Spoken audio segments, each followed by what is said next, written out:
And on Good Morning Nigeria today, our focus is on revamping training institutions for security agencies in Nigeria.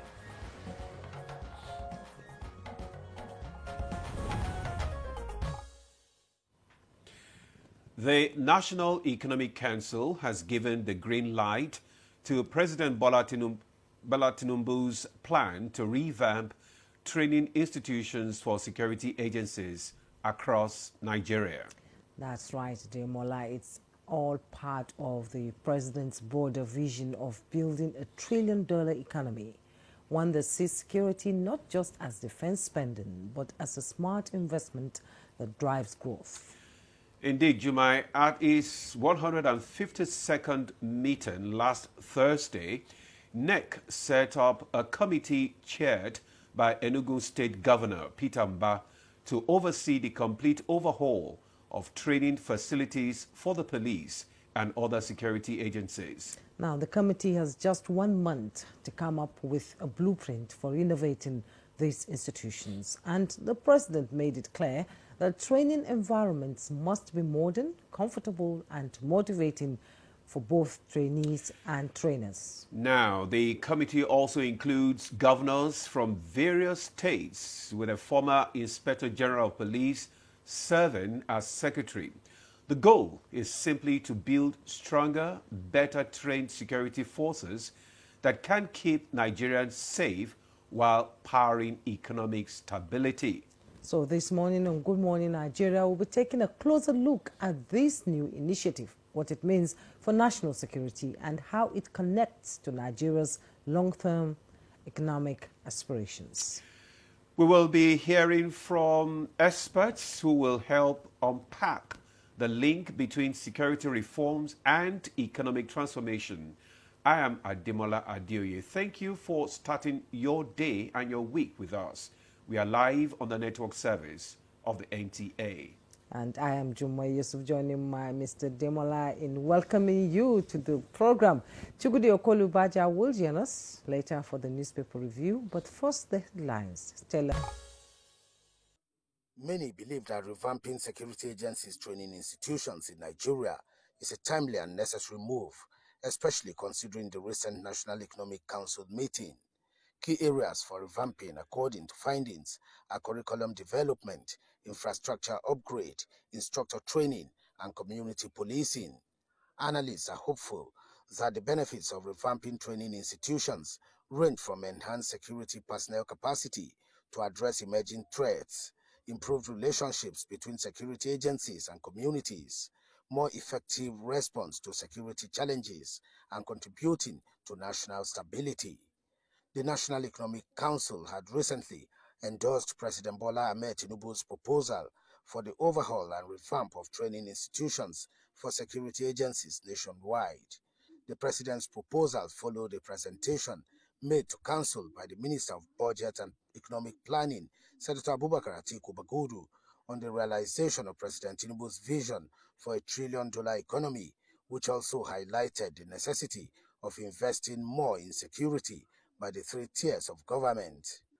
At its meeting held at the Presidential Villa, Abuja, NEC constituted a committee chaired by Enugu State Governor Peter Mba to oversee the process of overhaul of training institutions for security agencies across the country.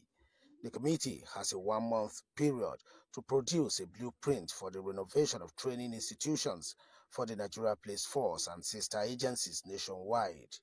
Addressing members of the council, President Tinubu highlighted the need for government to fix training institutions and facilities for security agencies across the country, assuring that its administration would make concerted efforts to reverse the dilapidation in police training facilities nationwide. To further support this initiative, let's now join our guests for more insight. Very much, Timothy Yusuf, for that background report there. Now joining us in the studio for our conversation on revamping security agencies training institutions in Nigeria. First, let me introduce Etanabi Elemika. He's the professor of criminology. Prof, you are welcome to Good Morning Nigeria. Thank you. Good morning, Nigerians. Also joining us here in Abuja studio is, is a familiar face, Abutu Iyaro, sorry. Is a retired Assistant Inspector General of Police and fellow National Defense College. It's good to have you, AIG. Thank you. Good morning. Good morning to you. Thank you we for have having me. regulars in the studio this morning, and also joining us from Jos via Zoom is Brigadier General John Temlang. He's a pioneer commander, multinational joint task force, former president, Alumni Association of National Defense College, and security consultant. Glad to have you join us in the program. Thank you very much, Juma. Good morning, Nigeria. Let's begin this conversation here in the studio with the specifics and the basics, and I'll begin with you, Etenebi Alamike. You know, a professor of criminology. Actually, they say everything is a state of mind. So, can you walk us through why the revamp of Nigerian security, training institutions is necessary at this point, as President Tinubu has said? Well, I'm still not able to grasp what government is intending to do, because the assumption is that all other things are okay, but for training institutions. Let me start that whether security agencies, whether public service, the training institutions have collapsed long time ago. So, and government didn't bother. Just like public primary school, public secondary school collapsed, and government didn't care.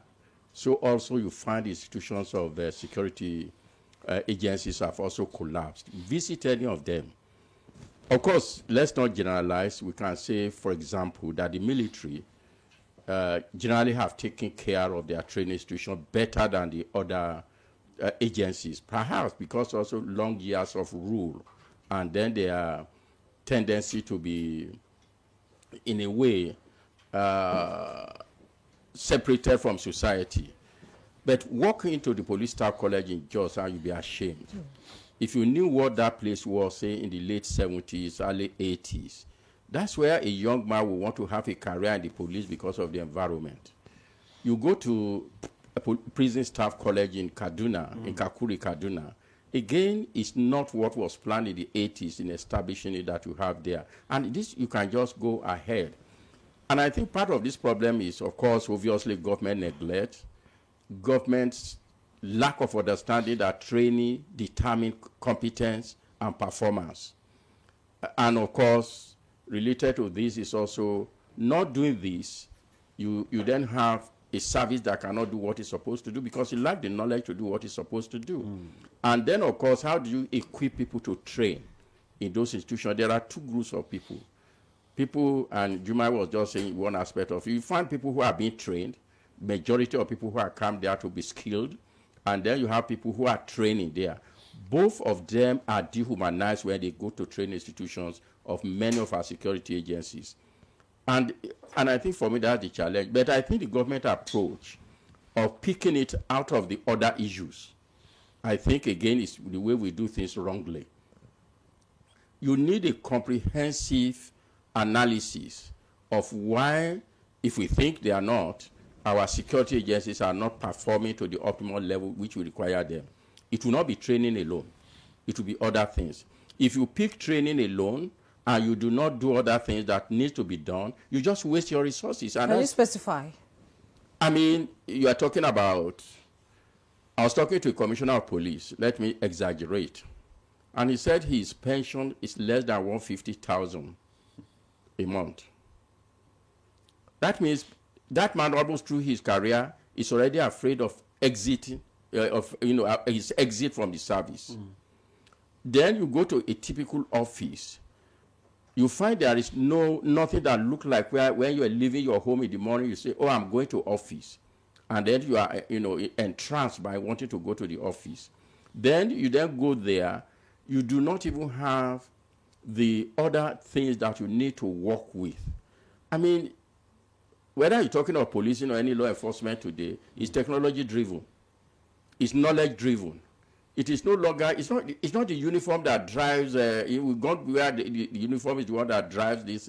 We're just way, way, way backward in all those technological aid to law enforcement, to security in Nigeria. So if you take this in isolation, there you have a problem. But the problem is also we have proliferated agencies themselves.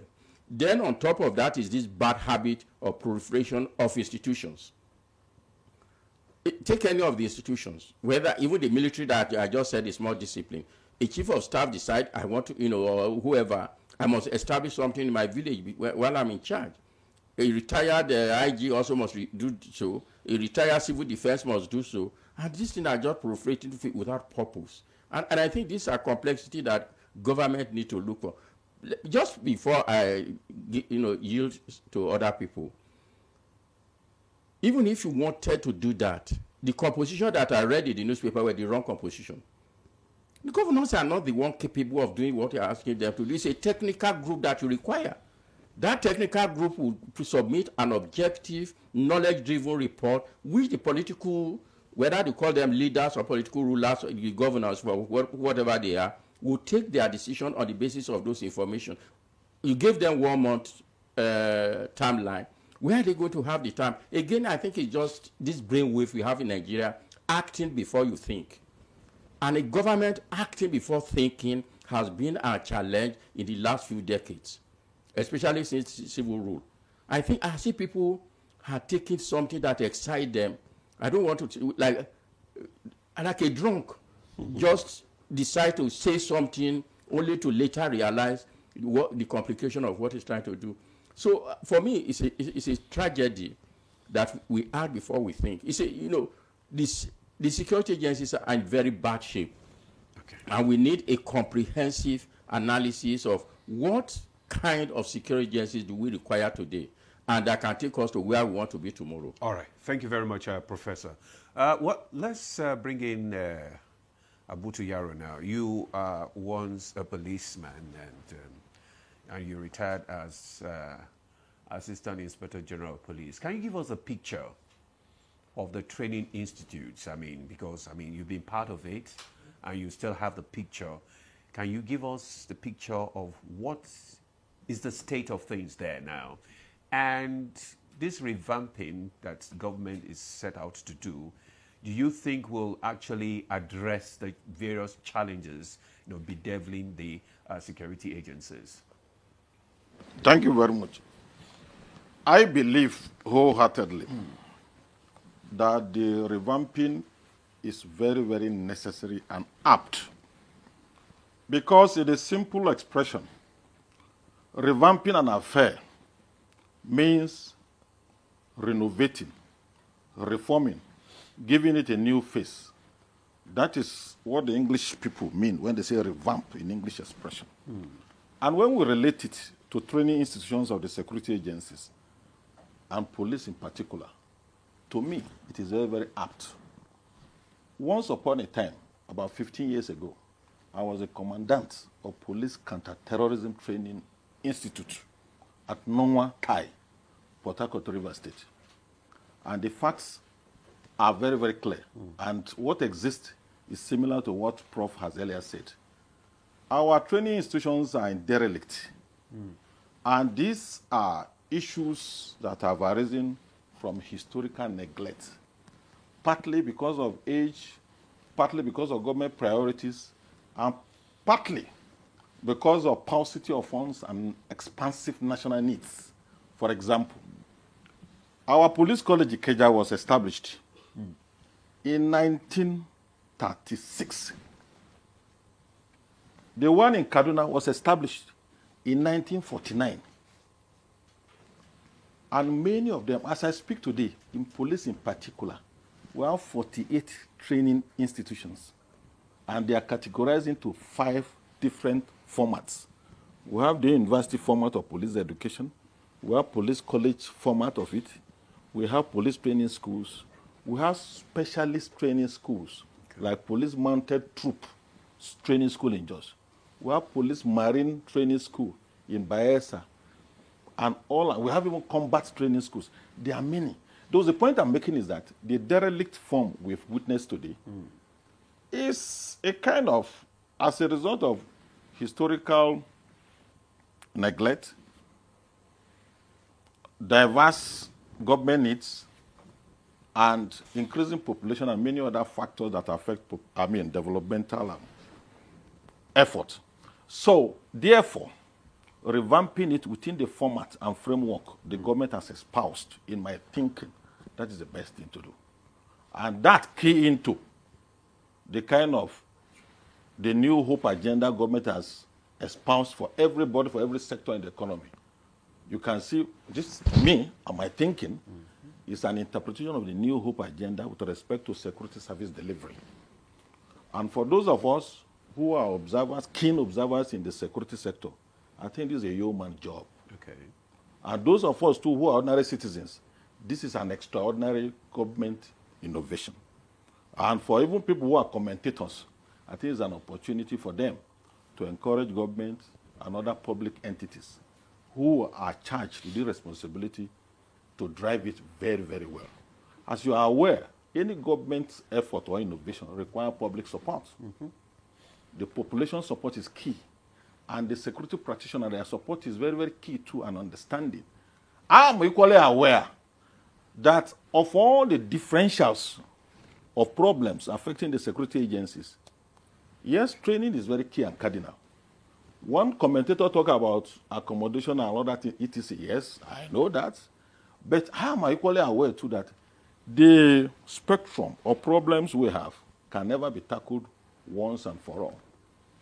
It is always systemic that one phase should be driven home well, then another phase will be tackled in a very gradual and systemic format. That is what can bring development. Okay. The problems are many. Training is key.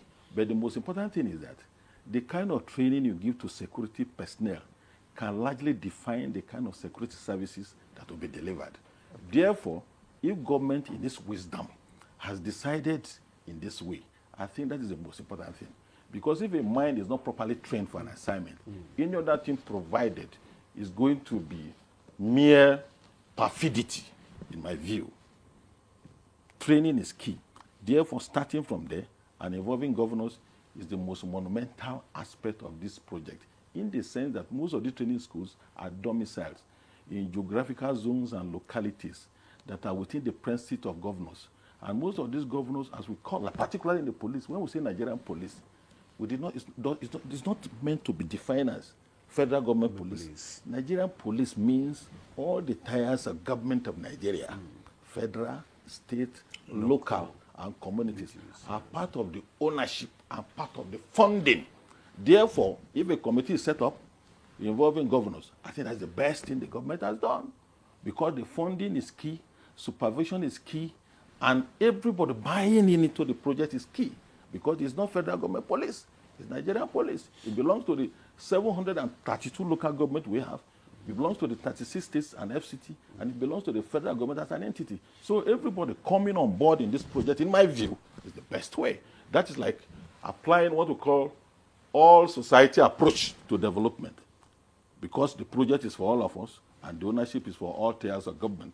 So I want to crave on the public and every other person to key into this agenda and support. You believe that it will address some of the challenges? Certainly. Certainly, it will address. Like as I said, they are in the state of the derelict.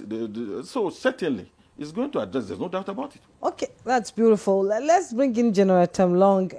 The conversation is becoming interesting. And of course, Nigerians, the number is on your screen. Send in your messages, your recommendations, so that we can read them to our guests, and then they will respond to it. And also, the stakeholders are watching for your opinion on this committee. Now, General Temlong, you've listened to both the guests in the studio, though they did not agree on some areas, but they also agree that the institutions are outdated. And now my question to you is, how outdated, are the current training models itself, not just the structure itself, and what areas, in your opinion, need urgent reform?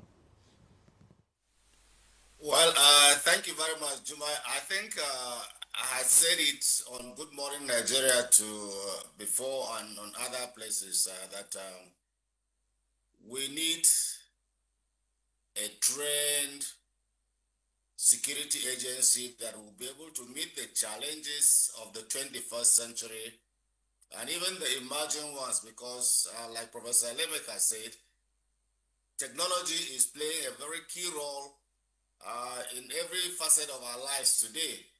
And we're moving from the realm to even AI.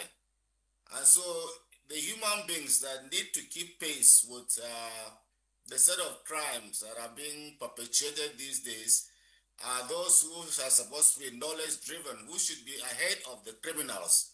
But as it is now, as it were today, the criminals are far ahead of those who are policing them. And so how do you get back that lead? You get the lead back by training and retraining.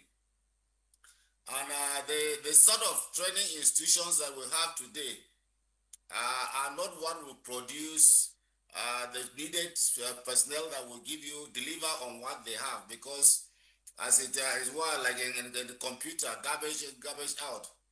I'm sure you saw the state of the police staff college in Ikeja when it was thrown open during the Jonathan administration. I mean, in that state, anybody you are sending out there has the mindset of a slum setting. And so also are the other ones. Now, Professor Lemeka made mention of that, because I know he has done a lot of work on the police reforms, which I'm privy to. And I quite agree with him too that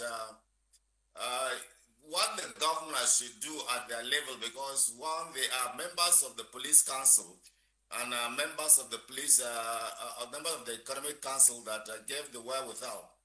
They are supposed to give the strategic direction. What strategic objective do they want to achieve? And then you get a group of experts who will sit down and work out the strategy to achieve that strategic objective that you want to. What you want is a revamped institution, training institutions. You want citizens of trained people that are trained to be able to carry out and deliver certain mandate for you. So the group of experts will come out and tell you the sort of instructors that you need, the set of training institutions and training supports that you need, and then the quality of the people that you need that will come and be trained. And so you see, this is a complete thing that is out of the realm of the governors, and they don't even have the time. For goodness sake, he is governing his state.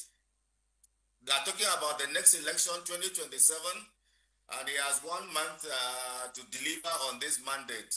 I think we need to rethink that. And what I need to advise is that we need to rethink on that. And even if he is going to get a group of professionals, that time is too short. You need even to visit those institutions and see the space they are. I had advocated before that, look, General Danjuma took a bold decision that we had to put away national pride and prestige, and went to the British government and requested that we needed a British Army training team after the Civil War to retrain our armed forces. And that's how the Command and Staff College, or now the Armed Forces Staff College, was established. A British Army training team came into Jaji to revamp the training institutions. And you can see the number of officers and the changes that the armed forces started having at that time. It was the Army before, but then the Air Force and the Navy and Air Force keyed in, and that's where the Staff College changed. So we need to do that, because who are those who are going to train the trainers? The sort of people that have been trained in these sort of institutions that are there have gotten a mindset. And so what they see policing, or what they see what intelligence gathering is, or what they see what immigration duties will be, or what they see the correctional services is what those garbage have been training them in the past. I'm sorry to use that word.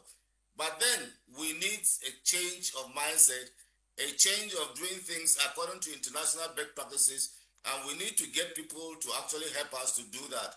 And once you are able to get the trainers, then they can start retraining. But beyond that, there has been neglect too by the leadership of those institutions, because their priorities has been wrong. Usually you see them launching new uniforms. Uniforms are not even the priority, like you said. The armed forces try to do what is supposed to be done, because one, we must maintain international standards. We train people from all over the world. They come to our institutions, so they must have the same standard as the ones in the countries or anywhere. We train officers from Germany at the National Defense College, from Argentina, from Brazil, Pakistan, India. Then you can imagine if we don't have institutions that meet those standards in those countries, they won't send their men. And so in Africa, we are seen as the leaders. So it means then that the police, the correctional services, and all the security agencies must up their game. And beyond that, we need a security sector reform. Professor Lebeka has said it. We need a security sector reform because what sort of security agencies do we need? There are so many duplications here and there, so many proliferation of training institutions. You need to merge some of them and work some of them. At the recruit training, you might decide to train some of them together. It's the specialization that comes in that you start moving out. So you see, when you dissipate efforts and you have a lot of establishment there, so there will be a lot of costs on administration because you have a lot of establishment there. The commandant and all the training, this thing will be there. The schools itself, running costs and the rest will be so much. That amount of money can actually be applied into the real training itself and getting the training support. So we need to look at these things critically, and beyond that, I think, like I said, the emphasis must be on the security sector reforms, a comprehensive reform. We get experts to look at these things and streamline them and then get the best out for it. Nigeria will be better for it. Let's forget about this competition that we said, yes, part of it is to bring competition is good, but when the competition and rivalry gets beyond what it's supposed to be, it's harmful to society. And that's why we're teaching synergy now and talking about inter-service cooperation and the rest. When you train together and you do certain things together, you get to understand and know yourselves and you become complementary. So I think I want to commend and thank the president for doing that, because this is the first time since 1999 that the government has made a bold statement to tackle head-on the problems of training of our security agencies to come up with this. I think it's a step in the right direction and we must commend it. We can fine-tune what is going on there and make sure that the best is brought out of this. Whatever it is a fantastic statement and it's a bold move in the right direction. And I want to commend the president and his team for that. Thank you very much. Thank you very much, General Temlong, for that, your opening remarks. It's a bold step in the right direction. We need a reform in the security apparatus in the country. Prof, I mean, just like we have all agreed that it is important that there is need for a revamping in the training institutes of our security apparatus. But you said earlier that there is need for for us to be deploy technology now, because that is what the whole world is going into. So how can the training institutions incorporate modern training methods, such as simulation-based training, technology into what is going on right now? Yeah, I think when we talk about training, that's why I said the whole terms of reference is very sketchy. Is they revamp the buildings? What is being revamped? Is it the whole totality of training, which will include what you are training people about? That's your curriculum. You start with the curriculum. What is it that you are training? And the curriculum will be based on analysis of what do we require to be an efficient security service today, and what are the anticipated threats for the future, and what training do we require in those respects. That's the starting point. You can have very beautiful buildings, and like General Temlong said, and train nonsense there. So you must, and you can train. You will not necessarily be belittling good facility, and you can train in not too sophisticated facilities with good curriculum and get output that you desire. So you really need to come out and look at the various dimensions of training, the curriculum, the facilities, the trainers, the trainees, and in fact, post-training assessment, need assessment. So the whole thing is a very large area. And my concern is, if this is the kind of thing you are imagining, it will not be the job for governors. It will not be something you want to achieve within 1 month. it will be something that require very serious this thing. But if we are looking at revamping, which is typical Nigeria, about how to repaint the buildings, because that's where contract is. That's how we can dispense money. The hard job of thinking of what the curriculum should be, we'll never touch it. And so we'll still be training, like using again Temlong's terminology, we'll still be training garbage in a well-painted building. So my worry again is a lot of reorientation need to take place. Again, I made this distinction, not necessarily that the military is perfect. If you notice, go to NDC here in Abuja. If an officer is posted to NDC, if he was walking with his hand down, he raises it because it's like, I have been recognized as one of the best to be a directing staff. If you know a police officer who was walking like this, you take him to staff college in Jos, which is the highest institution, he said, "Come down, I'm going for punishment."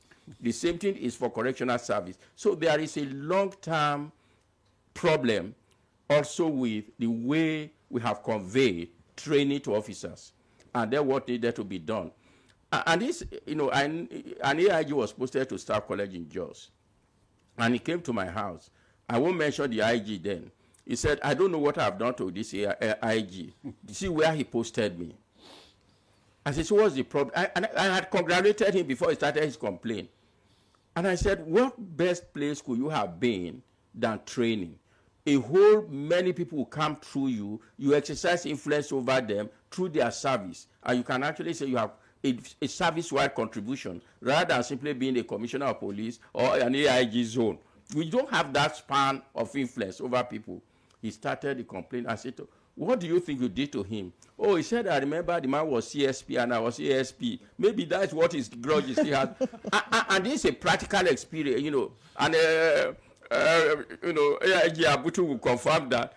So the man is going there that I'm going to be punished. And it's not his fault. He goes to that place, there is nothing to work with. There is nothing that gives him a self-esteem. Basic facility that ought to be there is not there.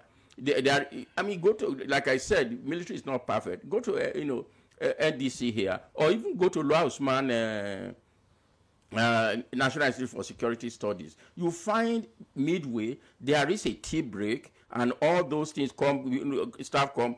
But of course, in Staff College Jos, which I know very well for over 4 decades, after the British assistant left in the early 80s, those things stopped. And there is, self-esteem in being posted there. So you must also include this in the training, in the whole training system of reorienting people. And I think General Temlong also mentioned AIG, the question is, we've trained people the wrong way in a very wrong environment. Meaning changing means that we have to look at what we are training people about, what skill we are giving to them, and the kind of environment which we give them. Police specifically, for example, in 2006, there was a presidential committee on police reform, which recommended that if you are going to a training institution, 1, 2, 3, 4, 5 should be done. That is not implemented. That same government, later on, 2 years later, another one was set up again under MD Yusuf. They re-emphasized that again. Nothing is implemented. In 2012, under Pari Osanyade, another one was, nothing is implemented. So why are we gathering reports that we are not sure we want to? And I'm very honest, I have over 4 decades relation with all these agencies. I will be surprised if the whole revamping is not repainting.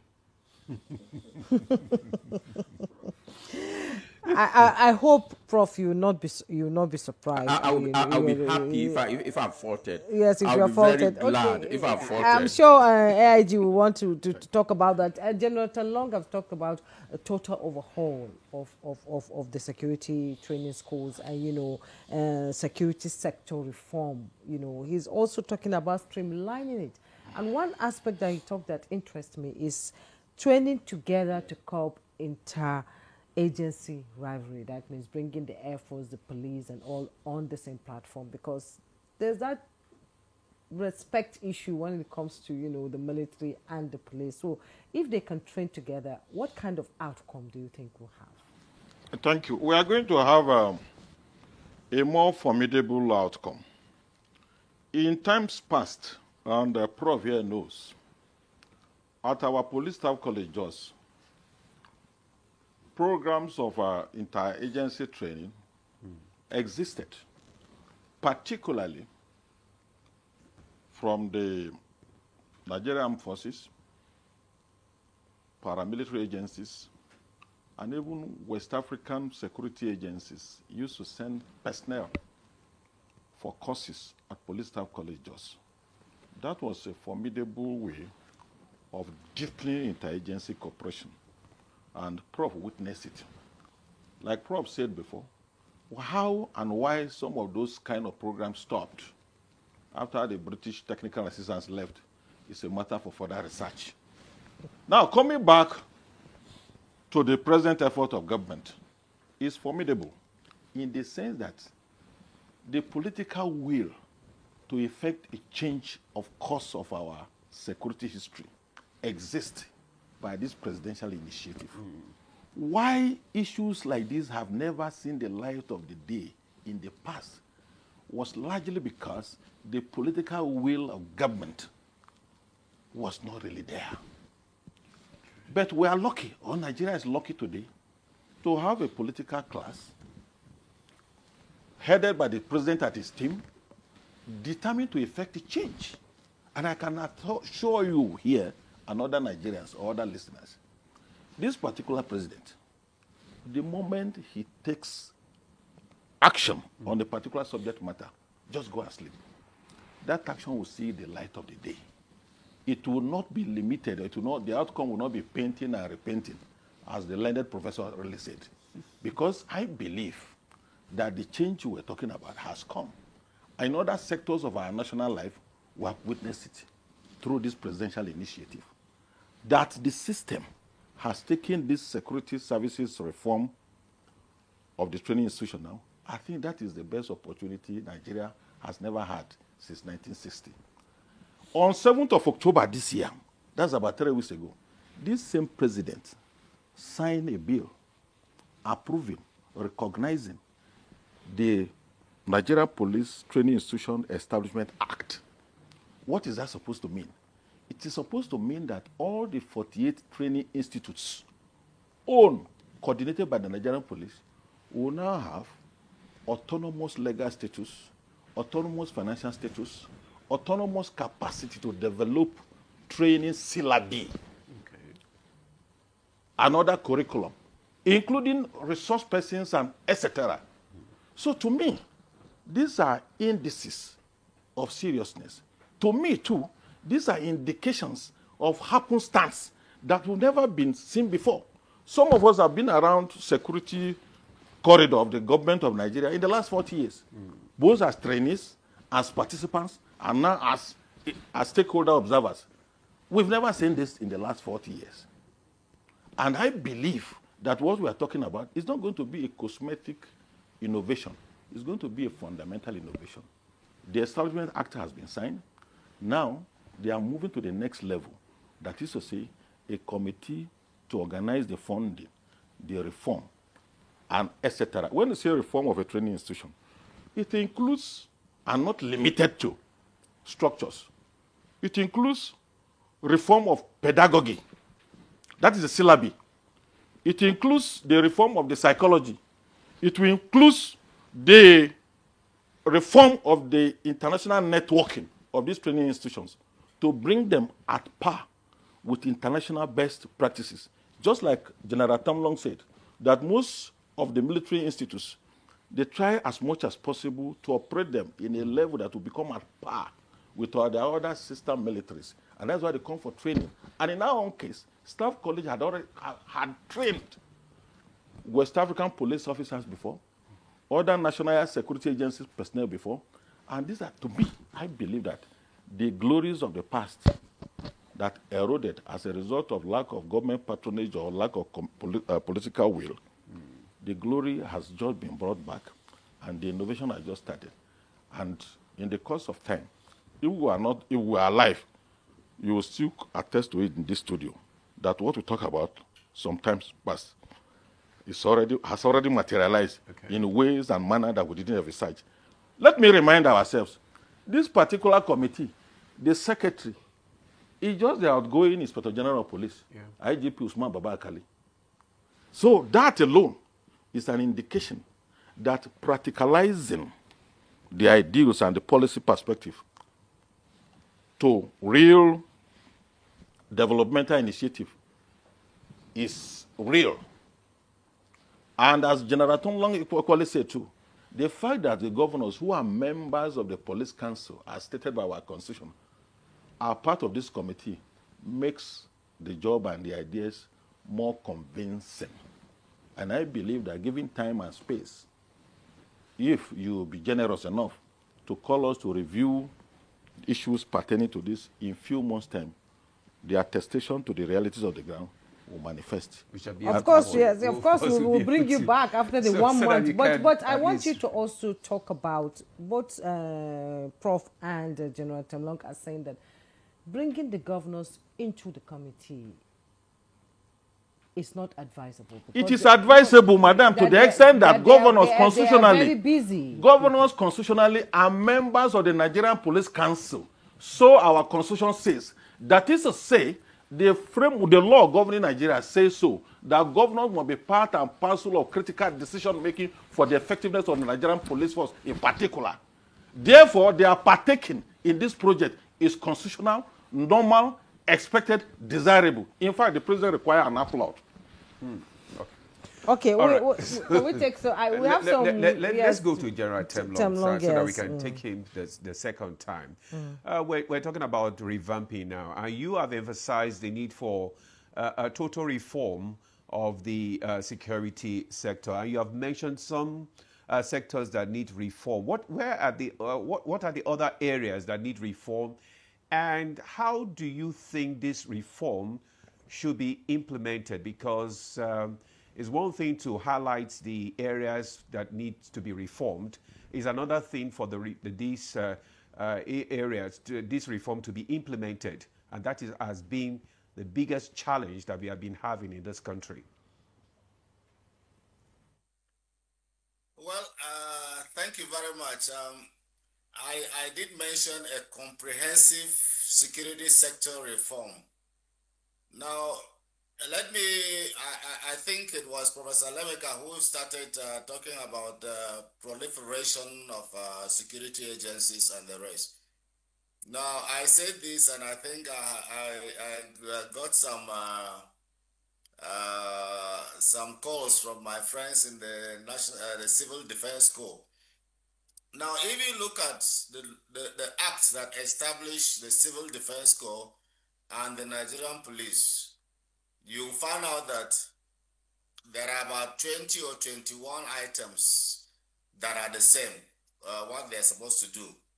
You need to streamline those things to remove areas of conflict. Now, if you look at what we had, when the Nigerian police force was designed by the colonial administration, I think the AIG mentioned about those things. You have the mounted troops, you have the police dog units, you have the railway police, you have the marine police, you had the special branch or the CID, you had the traffic police, and all whatnot. And then the mobile police force, which is supposed to be the kinetic force, that is the bridge between the military and the police force. Now, all those things were designed to give a police a robust outlook that in every field of our security, they were there to do it. Over the line, apart from neglect, the lack of training, and probably even the leadership function from the police itself, got to a stage that the traffic police was virtually removed, and the Federal Road Safety Corps was formed. That is a whole bureaucracy that you have there. They have somebody who sits down like an IG and they replicated the police formations right down the line. The civil defense have the same sort of replication right down the line like the police. So you have two bureaucracies established there. Now you are talking about the marine police have not been very effective. The port authority police, the railway police have not been effective because the railway police was moribund before. The railway was moribund, so the police itself became moribund. So I think that one is being revamped. Now the Mopol, as it were, I think their school in Goza is not functional. I think they have established one around Nasarawa. I don't know whether it's as good as Goza. But any of those chaps who train in Goza and those days will tell you how effective and tough the training in Goza were. I tell you, I was in Cameroon as a military attaché, and the stories about the Nigerian police mobile force was something fantastic, because some of them were in Nigeria when Southern Cameroon went back to be with Cameroon. And so those ones went back, and the gendarmeries couldn't match them. The gendarmeries were so afraid of them because they were well trained and so professional that the gendarmerie couldn't. But today it's not the same. So you need all those ones to look at this. Look, the kinetic force of the police itself needs to be put up in place in such a way that they used to call them anti-riot force too and the rest. Today you see. Okay. Okay, I think. Yeah, the network just went off. Yes, and well, okay, we'll return to him when the network improves. But before I get to Prof now, let's read some of the messages that came in and from our viewers. Let me start with SK Lawson from Lokoja. He said, "Good morning. The process of revamping security agencies training institutions should be tied to budgeting by the respective agencies, a situation whereby resources are allocated to the instructors at the discretion of the respected heads of the agency is partly responsible for the decay of training institutions. Training institutions should be encouraged to present elaborate budgets for the revamping of their facilities and programs, with close monitoring by the agency alongside oversight by the National Assembly." And Abba Tijani said, "Good morning, Nigeria. Revamping the security training institutions is a welcome development. I also want to recommend that a new crop of police be created. Police that is for all, as the retired AIG said, and not just for the rich and influentials. Let's have a new policing where all can be proud." That's from Abba Tijani. And that one said, "Please, you should not forget about commitment too. One can be trained, but it is hopeless if he's not committed to the job. Sacrifice is key." And Fanny from Makudi, Benue State said, "Let's hope and pray it works out, not just political talks, because it's time Nigeria strengthens her security from the roots. Revamping our security training institutions is key to producing disciplined, well-equipped and intelligent officers who can tackle modern threats effectively, and a strong nation begins with well-trained protectors." Well, I think these are good comments. They speak to different dimensions of what needs to be done if you're trying to revamp. I actually don't like the word revamp. Reform. Reform. It's not fundamental. Revamp just looks like, just coating of something. So I think they are good comments. Let me just emphasize 2 points, because we're also trying to get good points of what can be done here. Yeah. And I think General Temlong had raised one important issue about joint training. Our discussion already is being dominated by the police, which tells us the centrality of the Nigeria police force, not just at the lead agencies. And no matter whatever you do, it will constitute the cornerstone of day-to-day security service delivery in Nigeria. We should not take that away.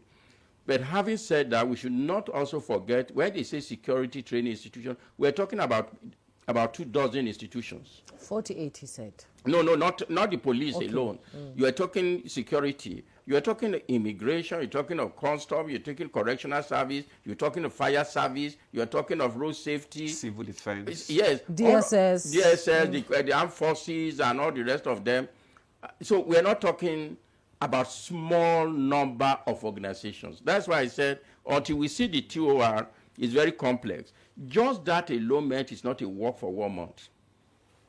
But the important point I've made several, even in this studio, is that joint training might just be the beginning of what can transform this country. And what does that need to do? The basic structure of security is in the base, is in the lower cadre. You recruit them. It's not the IG, it's not this and that. If you recruit them, most training takes 6 months. Most of the basic recruit training takes 6 months. Why is it that the police need to wait for 4 years and beg the president before they say you can employ 10,000 people? When you know that every year, not less than 20,000 people exit the police. Why can't we have a budget line, for example, that already established that every year this average number of people will be recruited? These resources made available by April. By June, you'll finish. By December, these people are graduating. You do the same thing for custom, you do the same thing for immigration. It means these people can come together in clusters of training. And you can have modules. When a module is focusing on the police, immigration can follow their own, and then civil defense can follow their own. Then they come to general module. By the time they graduate, they are one officer with different functions. But when we train them from the beginning that they are different, why are we surprised that they have conflict in the field? That's true. So I think that point is very important. I've made that point. The government must make sure it has a budget line that annual recruitment is no longer by prerogative or compassion of the president. And I don't know why it's so difficult. Say an average in 2026, we are going to hire, 6,000 recruits. It's already in the budget. IG can start and the PSC can start the process in January. And I think we need to do that, and we can train them together. At some other point, there are various other points where they can be trained. The military, again, Jaji, actually does a lot of good things in that respect. Or some officers actually go for some training in Jaji, and train with the military. And I think they do it at a very good level. But we need to do that at, for example, in the Israeli army, most of them are trained together at the entry point. You just know the services you are going to at the end of your distance. So we train together. And I think it's a very important thing, which I think the government should take away from some of this discussion. Now, coming to the issue of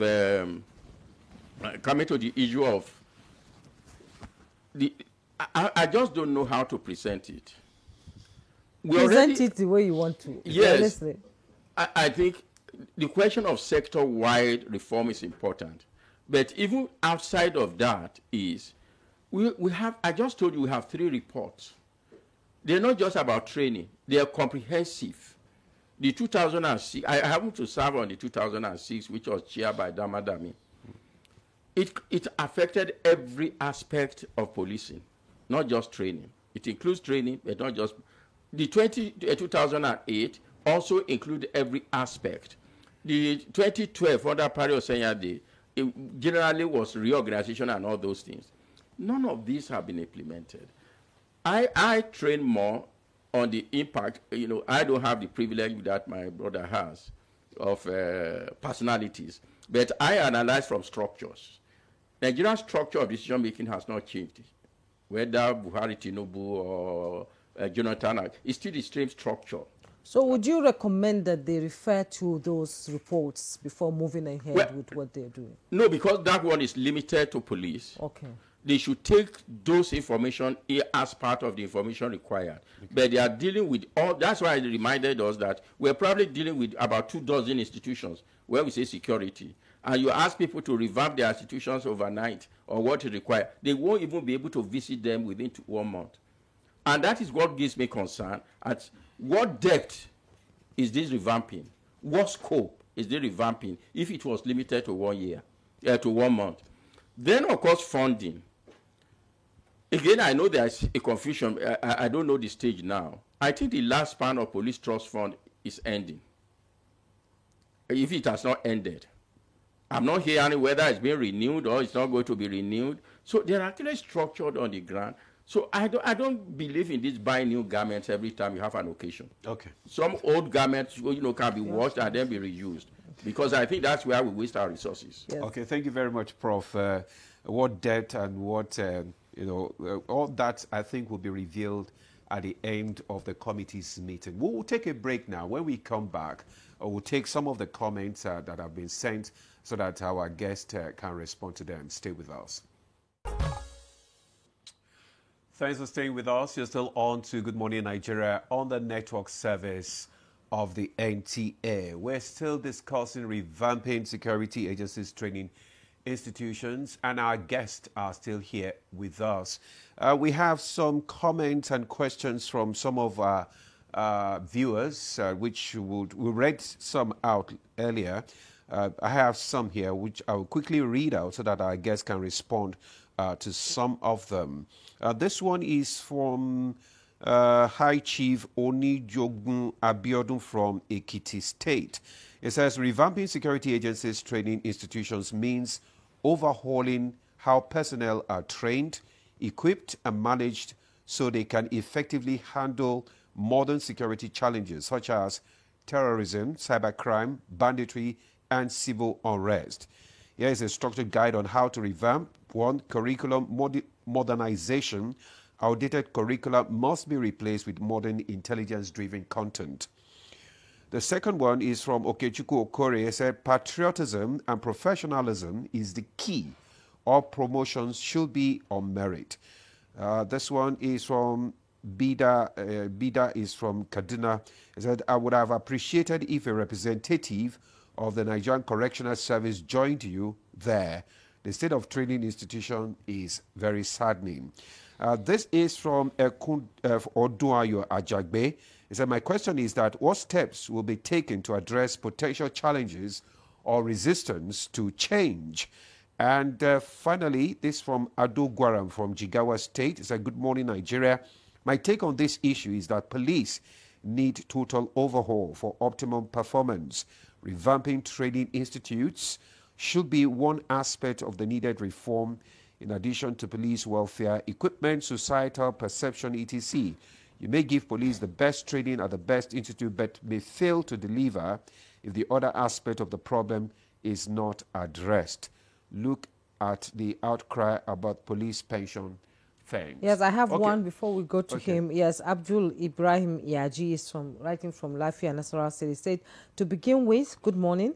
Many of the institutions still operate with outdated infrastructure and obsolete equipment that no longer meet global standards.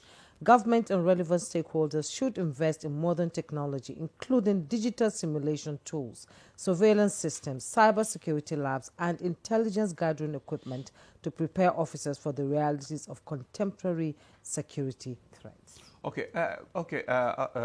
AIG, before you respond to them, I also want you, because it seems that you have a tip into the committee's terms of reference. Can you tell us about the depth and the scope of that terms of reference? The depth and the scope is deeper than we see. And essentially, it is designed to analyze, identify critical infrastructural gaps, critical manpower recruitment and reorientation gap, and critical gaps in terms of networking with similar training institutions, particularly in West African sub-region and Africa. And the essence of this assignment is to ensure that within the next 5 years, there should be a remarkable turnaround in the fortunes of these training institutions. I agree that the decadence of nearly 100 years, 70 years, can never be remedied overnight, like as I told you before. The Police College Ikeja came into existence in 1936. The one in Kaduna in 1949. And when you go there, these are our primary training institutions for internal security organizations. The decadence and the decay there is deep, but certainly remedial action has to start. I must remind ourselves too, if you go to Ikeja, that's our police college there. Between 1950 and 1970, all recruits of internal security agencies, they train there. The customs recruits, the immigration, the prisons, fire service, everybody trained at Ikeja. That was our national security training basic school. So the issue of interagency training has always been there, and it was bequeathed to us by our colonial masters. And our political overlords, in the first 20 years of our independence, they follow suit. Look around the Ikeja Police College. That road you see there from the airport, you people call airport road or Bankanto way now, it passes through the center of Police College Ikeja. That is why, as I speak, you go there, you see the police training area, you see custom area, you see still immigration area. It passes through the center of that college. It means that originally it was designed to train everybody, and it performed that function until after the Civil War. So the point we are making is that since this government has innovated this concept, we are going to, or they are expected to, do the needful to ensure that all other internal security agencies will go back to the drawing board with respect to our training program in that police college, because that was our nucleus training ground. And from where we understood ourselves better. Do I need to remind you that even Cameroon, Sierra Leone, were sending police recruits to us to train there. So we can still do it. So those who are suggesting many things, certainly those things you are suggesting are part of the issues in consideration. Okay. As we begin to round up the conversation, let me bring in General Temlong back into this conversation. I hope his network is better. General Temlong, sorry we lost you there earlier. You know, you've listened to the messages that came in from our viewers, and I'd also like you to talk about, you know, we can't do this alone, you know, and to what extent should the international partnership play a role in revamping training here in Nigeria? Thank you very much, Juma. I think, like I said, we definitely need international partnership. Let's be frank. We need that. We need to get back to the philosophy of security and policing, especially. If you look at what is happening, there are in some states, these vigilantes even mount roadblocks. And if you see the outlook and what they do is exactly like what the police do. In fact, it's very unfortunate. So you see, even the ordinary chap sees policing the way it is now, beyond what policing is supposed to be. And we're talking about the policing because it is the one that is very visible and is the lead agency in internal security operations. So we need that so that a reorientation can happen, and then we're able to look at what is supposed to be. Beyond that, I was talking about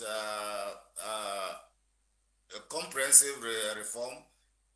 The police, as it were, a lot of people will not agree, but the truth is that the police are supposed to police the citizens. So it is only the kinetic force, that's the police mobile force, that should be quartered in barracks, or those who are doing certain essential things. Policemen that are policing the citizens should live with them. So even if you have highbrow areas like Maitama, Suleja, Sokoro and the rest, the authorities must get accommodation for policemen in some of those areas so that even if they are off duty, they are seeing what is going on. You don't have to be in uniform coming around to be seen. They are there policing. I always give the analogy that the military have military police, and the military police live in the barracks to police the military. They don't live outside the barracks to police the military. So let the police live within the people and police us. Like if you go to USA, you go to Britain and all whatnot, you will never see any barracks say that these are police barracks. They live with the citizens and they know what is going on, and they see those who are living questionable lives and start putting this thing on them. The gentleman who asked that there will be resistance to change. Yes, change is a constant. It's the only thing that is a constant, and people will resist. Even you yourself, human beings, once the weather changes, you catch a cold or your body starts showing something, but it doesn't stop the weather from changing. Right now, around Jos and up north, we started feeling the scourge of Hamatan, dry winds have started coming in. A lot of people are coming down with cold, but it will not stop the Hamatan from coming. So let them resist. It will not stop the change from coming. those who stand in the way and are getting this, they will be shown the way out. So I believe that the proper thing is that it must be done. And so we have to actually go ahead and carry out this revamping. And definitely we need international assistance who will come in terms of bringing training instructors, bringing the models and equipment, and then showing us the best practices so that we'll have a culture that is beyond what it is, so that people, when they see us, they actually, when they see our policemen, they see our security agencies, they see our correctional service, immigration at the ports and custom, they respect them as they're being respected outside. That to me is the way to go. Thank you very much, General, for your contribution there. So as we just round up the conversation this morning, Prof, well, all has been said, but if we have to measure the success of this initiative, how do we go about it? In just 1 minute, please. Yeah, I think the AIG retire was trying to give us the terms of reference. I would want to see the terms of reference. I hope it will become public at some point, and then see how the recommendation matches. Recommendation will match those, the TOR, the terms of reference, and then what is done. But for now, if you ask me to abridge a course that is 6 years long, that will take place within a month, this is that you are not going to get what you want. And I think from now, that's my orientation. The depth of the problem there require more than a 1 month meeting by governors who are otherwise busy. That could be an extension to that, maybe I'm sure we will be talking about that. Maybe after the 1 month, we might come back here and then still discuss it. Okay, gentlemen, Professor Etenebi Alemika, Professor of Criminology, thank you so much. Thanks so much for your comment this morning. So much. We appreciate you. And AIG Abu Tuyaro, retired Inspector General of Police and fellow National Defense College. As always, it's been a pleasure having you. Thank you for having me. Brigadier General John Temlang, Pioneer Commander, Multinational Joint Task Force, former President Alumni Association of National Defense College and Security Consultant. We appreciate you, as always, as you join us on Good Morning Nigeria. We hope to see you live in the studio some other time. You started battling with the... Always my pleasure. Thank you very much, and for seeing my friend Alemeka too after a long time. So much. And that's Good Morning Nigeria for today. We hope you enjoyed the program, and we also appreciate those who send their messages and comments. We appreciate you. Join us tomorrow for another edition. I am Joma Yusuf. And I'm Ademola Adeoye. Thank you for watching. Enjoy the rest of your day.